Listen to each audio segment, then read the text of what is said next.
వందనం వందనం వందనం హృదయాభినందన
కుటుంబ కథా చిత్రాల్లో మరి తల్లి చెల్లి అన్న తమ్ముడు అందరూ కూడా కలిసికట్టుగా ఉండాలా, పెద్దల్ని గౌరవించాలా.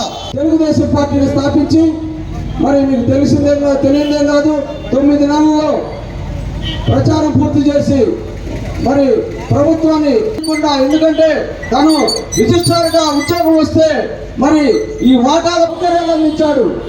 పక్కా గృహాలు, నిరుపేదలకు కూడు గుడ్డ నీడ అనే సదుద్దేశంతో అందరూ కూడా ఆశ్రయం కల్పించడం జరిగింది. మన పిల్లలకు జాబులు రాకుండా అయిపోయింది, రాజధాని కడతం ఆగిపోయింది. ఈ 4 సంవత్సరాల నుంచి కూడా ఏ పనులు కూడా సాగలేదండి. కానీ ప్రజల గురించి, చీరాల్లో ఉన్నటువంటి పరిస్థితుల గురించి మొత్తం కూడా వారికి సవనీయంగా విన్నవించుకునేటువంటి అవకాశం దొరుకుతుంది. అయితే మీరు ఎలాగా పెద్దలందరూ మీరు ఎవరెవరైతే ఉన్నారో గ్రామ పార్టీ అధ్యక్షులు ప్రధానంగా నిర్ణయం తీసుకోవాల్సినటువంటి అవసరం ఉంది. ఎక్కువ మంది జనాన్ని తరలించి చీరాల సత్తా ఏంటో ఎంఎం కొండని మీరు ఎలా నిలబెట్టాలనుకుంటున్నారో రుజువు చేస్తారని ఆశిస్తూ మీ అందరి ముందు నేను సెలవు తీసుకుంటున్నాను. నమస్కారాలు, ధన్యవాదాలు.